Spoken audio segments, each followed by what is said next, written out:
In today's Our Region's Business Online Extra, we're talking about what it's going to take to get Pennsylvania started again. And here to explain is Matt Smith, president of the Greater Pittsburgh Chamber of Commerce, an affiliate of the Allegheny Conference, which co-produces this program. Matt, great to see you. Great to be with you. Great news, I would assume, for small businesses if they can get a piece of the action, a piece of the money. Yeah, the PPP program was oversubscribed and hit its cap very, very early. I think the total was about a week or so, but before that original $349 billion was oversubscribed. The new package, as you mentioned, Bill, is going to pass the House today, the U.S. House today, probably be on the president's desk by the end of today. And that provides for another $310 billion for the PPP program, which we've advocated for. We've worked with our congressional delegation. They've done a great job of working in a really bipartisan way to make sure that that program is replenished. But as you said, it's going to move very quickly, and we're urging small business owners and any business owner who might need this assistance to apply, very quickly, talk to their financial institution and really get that application up and running. The one big piece that's different about this tranche of funding is that there's a $60 billion carve-out for smaller lending institutions that might not have been able to access the original funding that was provided by the SBA. And so of the $60 billion that's carved out, $30 billion will go to financial institutions, credit unions, CDFIs who have less than $10 billion in assets. There will be the other $30 billion carved out for those financial institutions with $10 billion to $50 billion in assets.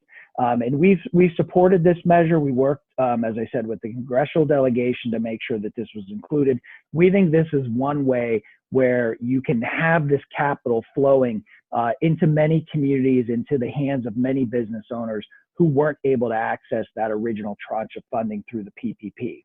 Well, it sounds like there's a little bit of strategic advice here, because what I've heard is there's still a backlog of applications sitting at banks from the original program that'll probably push through first.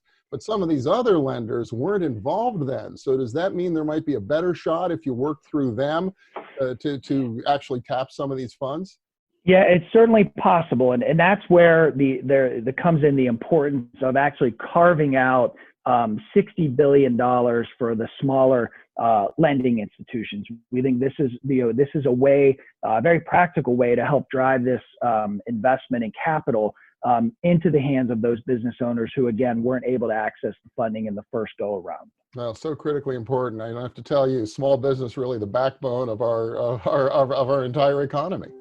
Yeah, absolutely. And I think I've said to many people that, to me, this is not the beginning of the end, but the end of the beginning of the federal support that is going to be necessary. And there are going to be multiple steps.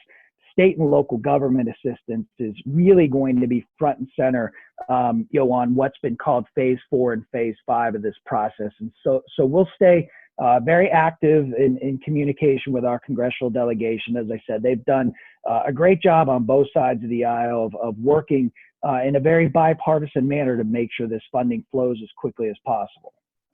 All right, we'll make sure all this information, as well as our webinars, are available at AlleghenyConference.org. Matt Smith from the Greater Pittsburgh Chamber, thank you so much. Thanks, Bill. I'm Bill Flanagan, and that's today's Online Extra.